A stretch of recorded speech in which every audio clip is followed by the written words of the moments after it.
ओम श्री गणेशाय नमः। नारायणं नमस्कृत्य नरं चैव नरोत्तमं देवीं सरस्वतीं व्यासं ततो जयमुदीरयेत्। श्रीमद्भगवद्गीता साधका संजीवनी 13th chapter, Nature, the Enjoyer and Consciousness, verses 19 to 34. Discussion on nature and soul. In the first and the second verses, the Kshetra and the Kshatragya were described in brief. The Lord reverts to the same topic and describes them in detail under the name of Prakriti, matter, and Purusha, spirit. Verses 19 and 20. Prakritim Purusham Cheva Vidhyanaadi Ubhavapi विकारांश्च गुणांश्चैव विधि प्रकृति संभवान् कार्याकारणकर्तृत्वे हेतुः प्रकृतिरुच्यते पुरुषः सुख दुःखानां भोक्तृत्वे हेतुरुच्यते. Know that Prakriti, matter, and Purusha, spirit, are both without beginning, and know also that all modifications and gunas, modes, are born of Prakriti. Prakriti is said to be the cause of all activities to be effected by the body and external and internal organs, while Purusha is said to be the cause of the experience of pleasure and pain. Comment. The term Prakritim stands for primordial matter, the cause of the entire kshetra, universe. 7 matter come modifications, that is, 5 gross elements, ego and cosmic intelligence, and 16 modifications, that is, 10 senses, mind, and 5 objects of senses. All these are the evolutes of matter, and matter is their cause. The term Purusham here stands for Kshetragya, which has been called the knower of the Kshetra in the first verse of this chapter. As the spirit, being a portion of the Lord, is without beginning, so is matter, the Lord's potency. But the spirit and matter are different in other aspects. Matter is endowed with attributes, while the spirit is attributeless. Matter undergoes modifications, while spirit is free from modifications. Matter is the cause of the universe, while the spirit is the cause of none. There is relationship of cause and effect in matter, while the spirit is free from this relationship. Know the 7 modifications: desire, aversion, pleasure, pain, body, life, breath, and firmness, as well as the 3 gunas, sattva, raja, and tama, to be born of Prakriti. It means that Purusha is free from modifications and modes. The wonderful illusion of his consisting of the 3 gunas can be crossed over by taking refuge in him, God. Gunas are said to be born of Prakriti. A striver should not assume his affinity with them. Thus, he can get rid of them. Ether, air, fire, water, earth, and sound, touch, sight, taste, smell. These 10 are Prakriti's evolutes. Mind, intellect, ego, ear, skin, eye, tongue, the sense of taste, nose, tongue, the organ of speech, hands, feet, generative organ, and anus. These 13 are included in the term karna, instruments. Prakriti alone is the cause of activities effected by all of them. Whatever is born is called karya, evolute, and the means by which the activities are performed is called karna, instrument. These instruments are of 3 types. 1. Organs of action. 2. Sense organs. 3. Mind, intellect, and ego. The organs of action are dull, the sense organs are subtle, and the mind, intellect, and ego are very subtle. The organs of action and the sense organs are external instruments, and mind, intellect, and ego are internal instruments.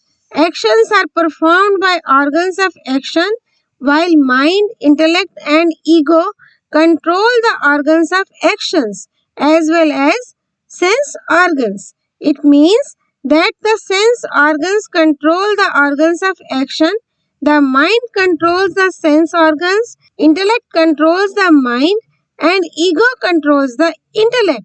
The organs of action and the sense organs don't function without mind, intellect, and ego. When the mind is connected with the sense organs, then the sense objects are perceived. The intellect decides which sense objects are proper and which are improper. Ego controls the intellect. Ego is of two kinds. One, ego as disposition and ego as a doer. The disposition of ego is not defective, but when a man, the self, identifies himself with this ego, being deluded, he becomes the doer, agent. Cosmic intelligence is the evolute of Prakriti, while ego is the evolute of intelligence. But a man, by identifying himself with the ego, becomes the master, that is, becomes a doer and an enjoyer. But when he realizes the self, he is neither a doer nor an enjoyer. It is the Purusha that experiences pleasure and pain. Prakriti, being insentient, can't experience pleasure or pain. The Purusha experiences them only by being pleased and displeased in favorable and unfavorable circumstances. If he is not pleased and displeased in favorable and unfavorable circumstances, he can never be an enjoyer of pleasure and pain. A man wants to be emancipated from pleasure and pain because he assumed his identity with matter. Otherwise, he himself, being a portion of the Lord, ever remains the same without undergoing any modifications in the form of pleasure and pain, etc. It means that in this identification of the self with the body, the self has a desire for emancipation while the body has a desire for worldly enjoyments. So at last, the sentient self is emancipated rather than the inert body. This is a common experience that we remain the same in pleasure and pain. We don't change. Pleasure and pain are different from each other, but we ever remain uniform. But by assuming relationship with pleasure, we become happy, and by assuming relationship with pain, we become sad. In reality, we are neither happy nor sad. In the preceding verse, the Lord mentioned the Purusha, the cause of the experience of pleasure and pain. The question arises, how the Purusha is the cause? The answer ensues.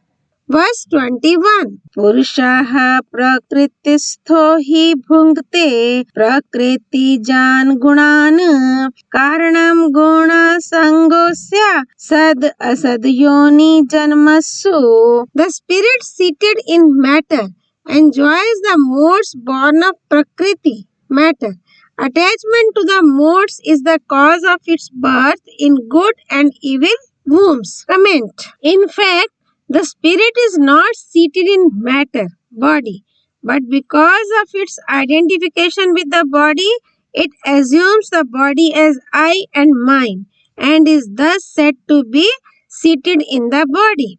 Such a spirit experiences pleasure and pain in agreeable and disagreeable circumstances and enjoys the modes born of matter. The good wombs are those in which there is an abundance of pleasure, while bad ones are those that have an abundance of pain. The spirit takes birth in good and evil wombs because of its attachment to the modes born of Prakriti. The three modes, Sattva, Raja and Tama, are born of Prakriti. All the worldly objects and actions are born of the modes of Prakriti. When the spirit attaches itself to these modes, it has to take birth in good and evil wombs. If it is not seated in the body and has no feeling of I-ness and mine-ness in this body, but remains established in the self. It will not be the enjoyer of pleasure and pain. It will become equanimous in pleasure and pain. That is, will become swastha. It can establish its relationship with nature, or it can get established in the oversoul. It can't merge in the non-self because non-self matter is perishable while the self is eternal. Both belong to two different classes. In the ego of the self, where there is the discriminative faculty to know the distinction between Prakriti and Purusha, there only lies the ignorance to assume identity with Prakriti. By assuming identity, this Purusha is called Prakritistha, seated in nature, and the sense of I and mine grows up. This is attachment to the modes of Prakriti. This attachment to the modes binds him, Purusha, and therefore he meets with destiny according to the predominance of the modes of nature. In the next verse, there is the description of Purusha in particular. Verse 22. Uprashtanumanta cha bharta bhokta maheshwaraha paramatmeti chapyukta Dehasmin Purushaha Parha. The soul having relationship with the body is called witness because he gives consent. He is called permitter. As he assumes that he sustains the body, he is called sustainer. As he experiences pleasure and pain, he is called experiencer. Being the master of the body, he is great Lord. Really speaking, this Purusha by his own nature is supreme soul. In spite of his residence in the body, he is untainted and unattached. Comment. The Purusha is eternal, all-pervading, immovable, constant and everlasting. As the Purusha observes the body, the evolute of Prakriti, he becomes a witness. He is the permitter because he gives advice and permission in the performance of actions. He, by identifying himself with the individual body, sustains the body by providing food, water and other necessities and protects it from cold and heat, etc. So he is the sustainer. By identifying himself with the body, he undergoes all sorts of experiences. He experiences pleasure and pain in favorable and unfavorable circumstances. So he is the experiencer. He regards himself as the lord of the body, senses, mind, intellect, wealth, and property, etc. So he is called the great Lord. The spirit dwelling in this body is really the same which has been termed as the supreme soul in the scriptures. In spite of its residence in the body, it has no affinity with it. Though it dwells in the body, it neither acts nor is tainted. The Lord in the next verse declares the reward of knowing the Prakriti and Purusha in reality. Verse 23. Ya evam veti purusham prakritim cha guneha saha sarvatha vartmano api nasa bhuyo abhijayate. He who thus knows Purusha, spirit, and Prakriti, nature, together with the modes, though he acts in every way, he is not born again. Comment. He who knows the difference in reality while performing his duty according to his caste, creed, stage of life, and circumstances, etc., is not reborn. He knows that Prakriti, with its evolutes, modifications, and instruments, etc., which appears in the form of the universe, is different from the self. So, he is not born again because attachment to the modes of nature is the cause of birth. The Lord exhorts a striver to know the self in reality, that there is no action in the self. So he can be neither an agent nor an experiencer.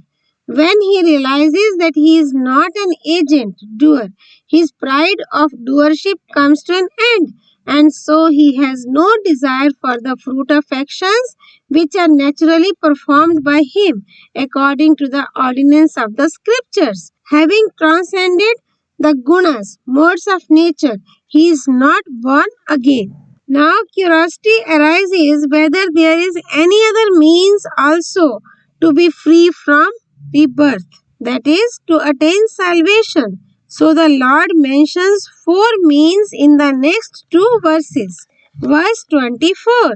Dhyaninatmani pashyanti केचिदात्मानम् आत्मना अन्ये सांख्येन योगेन कर्म योगेन चापरे. Some perceive the self in the self by meditation, others by the discipline of knowledge, and still others by the discipline of action. Comment. The strivers by meditation on the Supreme Soul, who is formless and attributeless as well as endowed with attributes and form, etc., realize the Self or God. As by the knowledge of the distinction between Prakriti and Purusha, one's affinity with Prakriti is cut asunder, so is this affinity cut asunder by meditation. No meditation is possible when the mind is either in the deluded state or in the volatile state. Meditation begins in the non-volatile state when the mind is concentrated on the self. That is the state of trance in which there is no thought of the world, body or any inclination, etc. Then the dhyana yogi, by perceiving the self in the self, by the self, gets self-satisfied. Several strivers realize the self by the self through the discipline of knowledge. The devotee following the discipline of knowledge discriminates between the real and the unreal. The real is eternal, all-pervading, unchanging, immovable, unmanifest, and unthinkable, while the unreal is transitory, kaleidoscopic, movable, and it always undergoes modifications.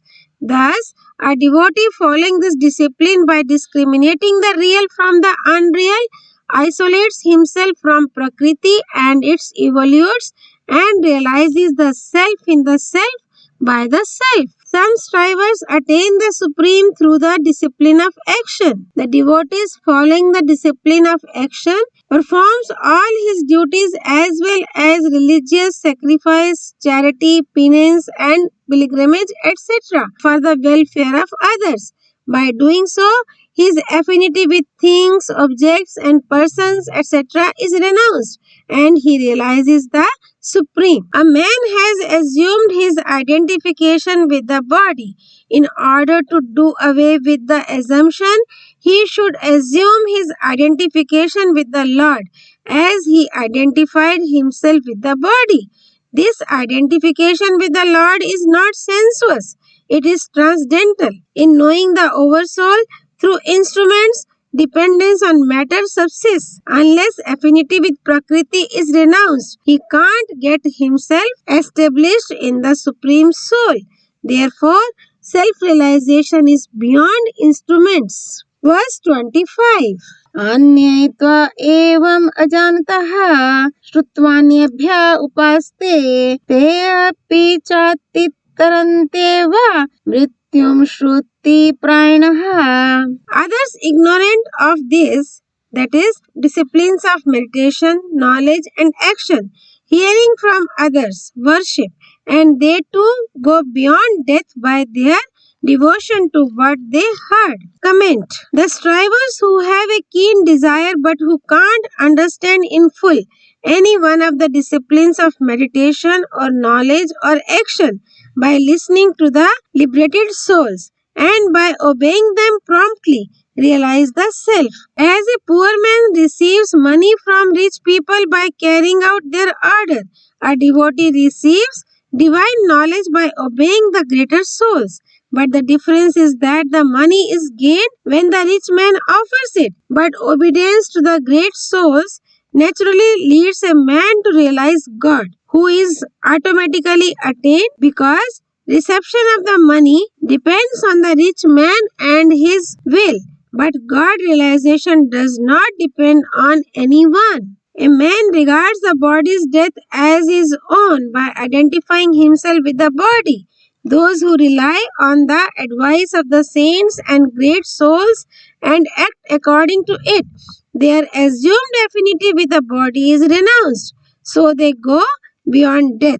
That is, they become free from the assumption by which they regarded the death of the body as their own death. Such type of strivers who rely on the advice of the great souls are divided into three categories. First, those who don't desire worldly enjoyments but have the only yearning for God realization, and the great man they depend on is really exalted, attain God realization quickly. Second, those who have a desire for God realization but their mundane desires have not perished by obeying the great souls, first will be free from the worldly desires and then will attain God. Third, the strivers who have the only aim for God realization, even though the saints whom they obey are not exalted souls, will realize God by His grace because He, being omniscient,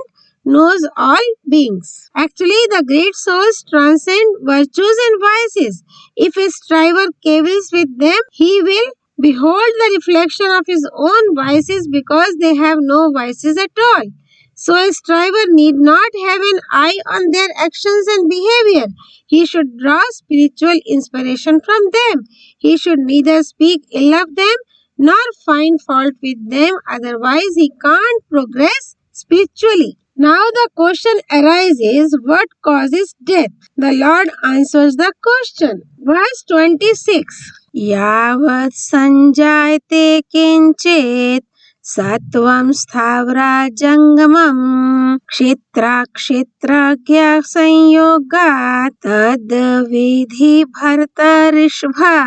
Whatever being is born, moving or unmoving, O best of the Bharatas, know it as emanated from the union of the field and the knower of the field.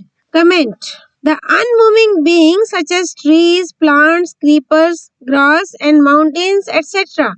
and moving beings such as human beings, gods, beasts, birds, insects and fishes, etc. living on the earth, in the water and the sky. All are born of the union of the kshetra, field and kshetragya. All the perishable objects which appear and disappear are included in kshetra, and the knower of this kshetra, ever remaining the same, is kshetragya. Affinity of this kshetragya spirit with kshetra body in the form of I-ness and my-ness is the union of the spirit and the body.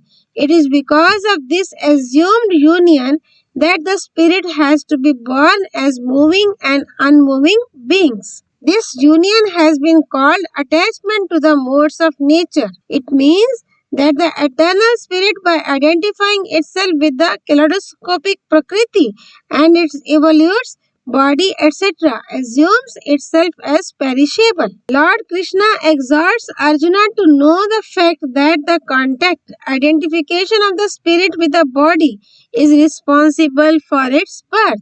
So, if it does not assume its identification with the body, it will not be reborn. Now the question arises, what a man should do to be free from the wheel of birth and death. The Lord answers the question in the next verse. Verse 27. Samam sarveshu bhuteshu tishtantam parmeshwaram vinashyasva avinashyantam yaha pashyati sa pashyati. He alone truly sees, who sees the Supreme Lord as imperishable and abiding equally in all perishable beings. Comment. It means that the Lord abides equally in all beings, moving or unmoving, of various sizes, colors and forms, endowed with sattva, raja and tama modes of nature. All beings undergo birth, life and dissolution. They are born in the cosmic dawn and dissolve in the cosmic night.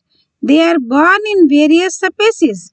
In other words, they are always revolving. They don't remain constant even for a moment. But the Lord remains constant, uniform, and the same in all these revolving beings. God is the supreme Lord of all beings who regard themselves as the Lord of someone or the other. He is the supreme Lord of the entire creation, sentient or insentient. He truly sees who sees the imperishable supreme Lord the same without any modifications in all the perishable beings.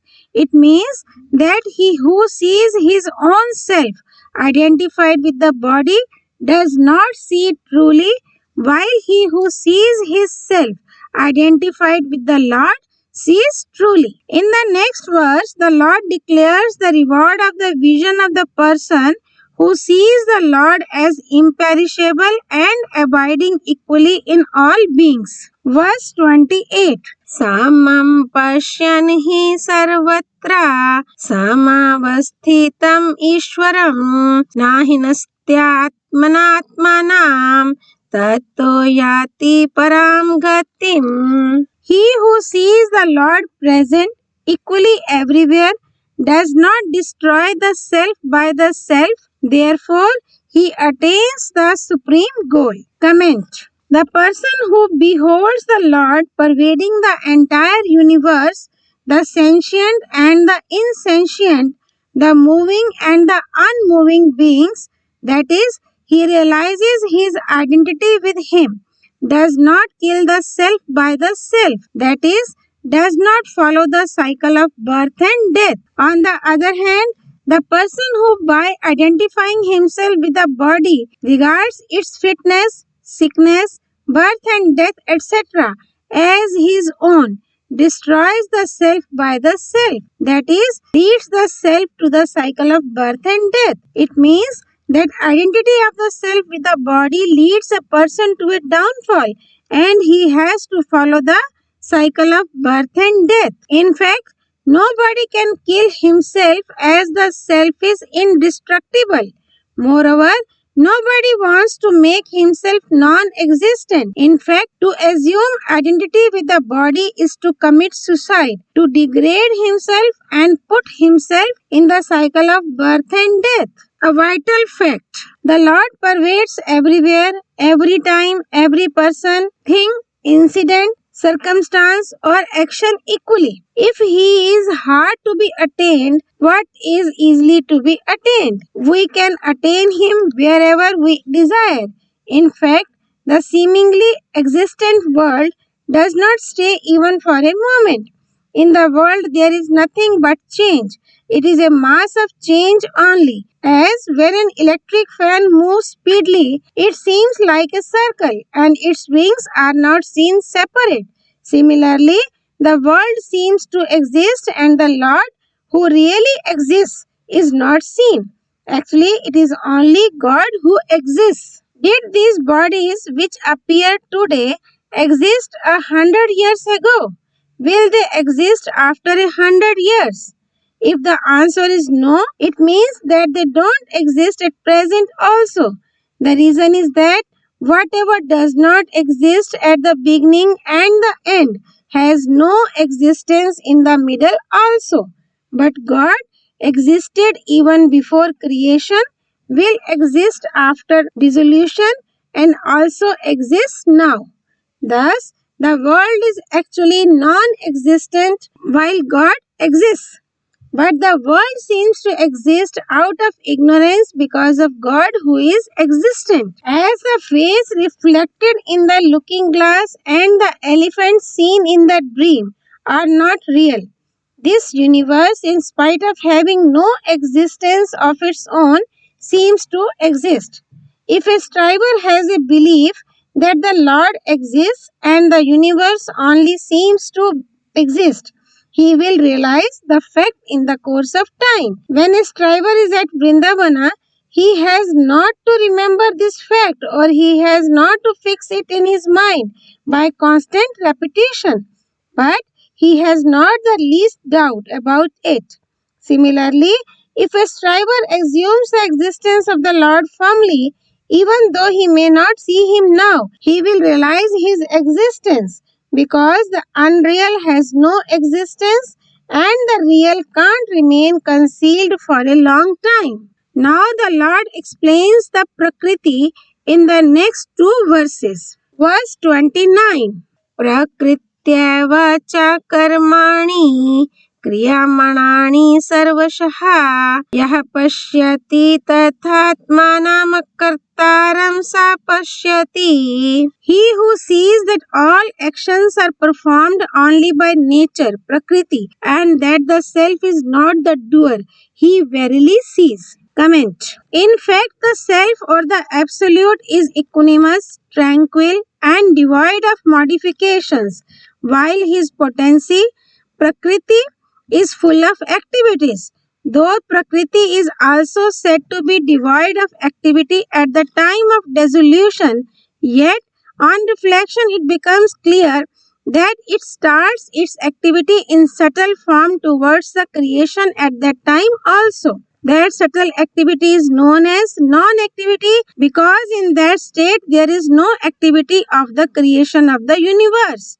From the beginning of the creation to its middle, Prakriti moves towards the creation, while after its middle, it starts moving towards dissolution. If Prakriti is said to be inactive during dissolution and final dissolution, how can there be beginning, middle, and end of dissolution and final dissolution? It means that activity goes on in subtle form even during dissolution.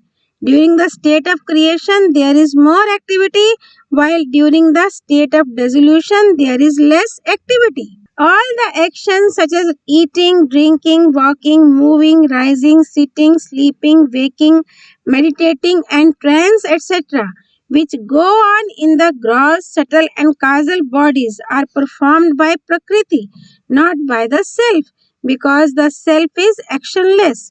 He who intuits this reality realizes that he himself is a non-doer. Verse 30. Yada bhuta prithak bhavam ekastham anupashyati tata eva cha vistaram brahma sampadyate tada.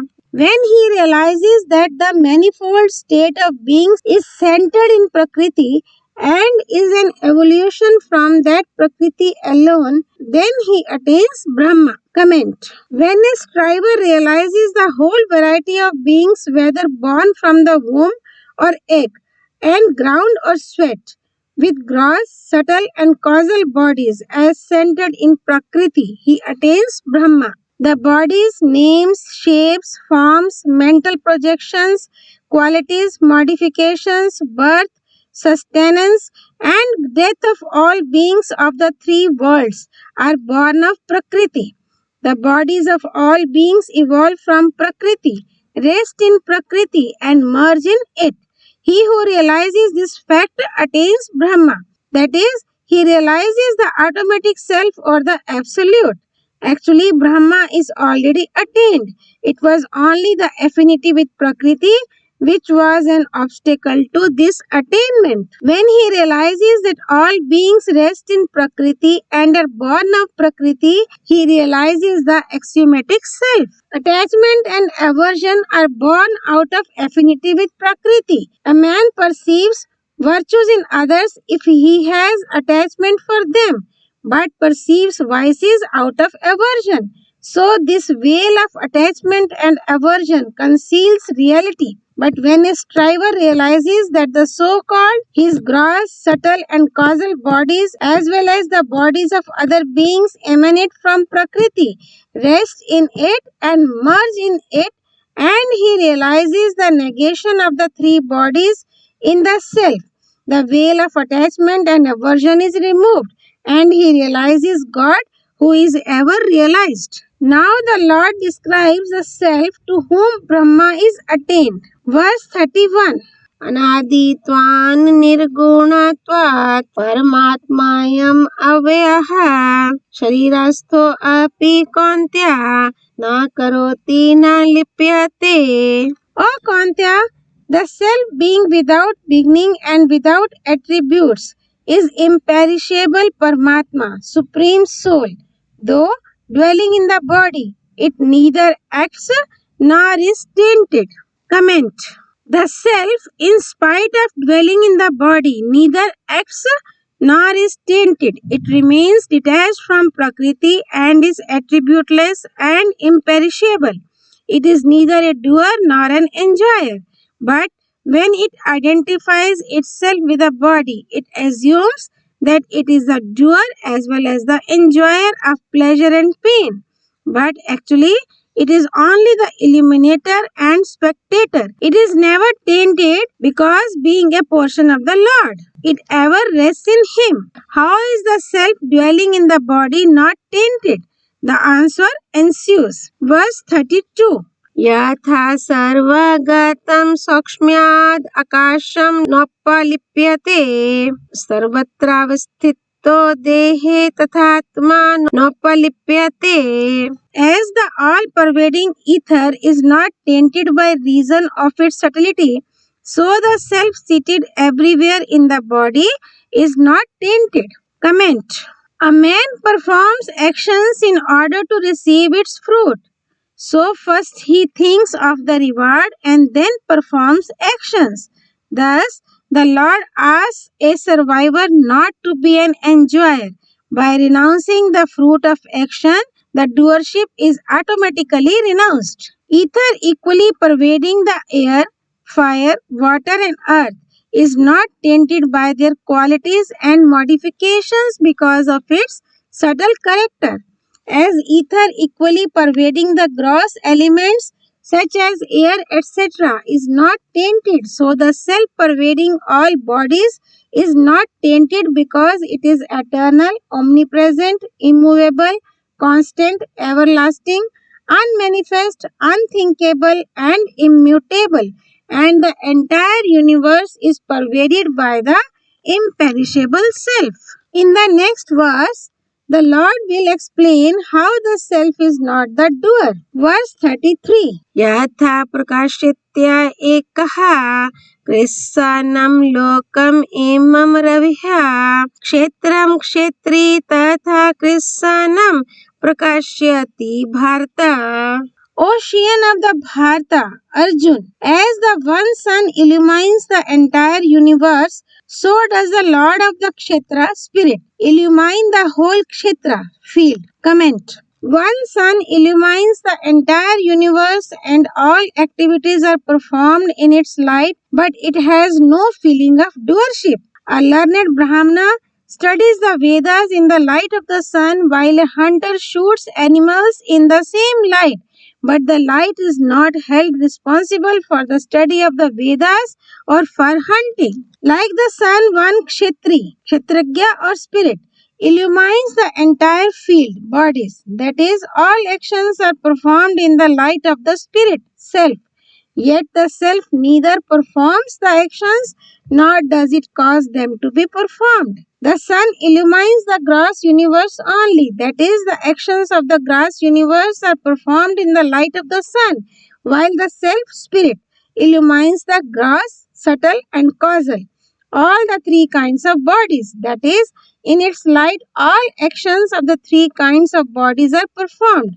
As the sun has no pride of doership of illumining the entire universe, nor is it tainted by the evil of partiality, the self also remains untainted, unattached, impartial and uniform, without having pride of doership of infusing the light of life and activity into the entire universe. It is the self which is the base and illuminator of all actions, things and appearances, etc. Because nothing can exist without a base and nothing can be illumined without an illuminator. Now the Lord winds up the topic of Kshetra, field, body, and Kshetragya, knower, self, by mentioning the reward of fully grasping the difference between the two. Verse 34. Kshetra kshetragyor evam antram jnana chakshusha bhuta prakriti moksham cha ye viduryanti te param. Those who with the eye of wisdom perceive the difference between kshetra, field, and kshetragya, the knower of the field, and also between Prakriti along with its evolutes and the self, attain the supreme. Comment. Discrimination enables a man to renounce his connection with Prakriti and its evolutes. When a striver realizes that he, self, is different from Prakriti, he attains God. In the discipline of knowledge, identification of the self with the body is the main obstacle to God realization. In a pitch dark house, no one dares to go after hearing that it is inhabited by scorpions, snakes, and thieves, etc., and is also haunted by ghosts and evil spirits. But when a courageous person enters the house with a lamp, all kinds of fears are removed because he finds nothing of that sort in that house. Similarly, by having a disinclination for God who pervades everywhere in the form of light, the world appears to exist to him and he is haunted by several kinds of fears. But when he realizes the reality, he comes to know that the world has no existence and all his fears are removed. Then he beholds only God who pervades every person, thing, and circumstance all the time. A lamp has to be brought in order to remove darkness, but this light, God, is not to be brought from anywhere.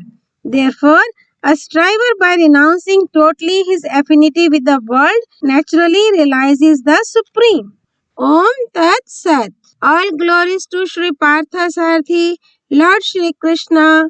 All glories to Bhagavad Vani, Srimad Bhagavad Geeta. Sri Hari Arpanamastu.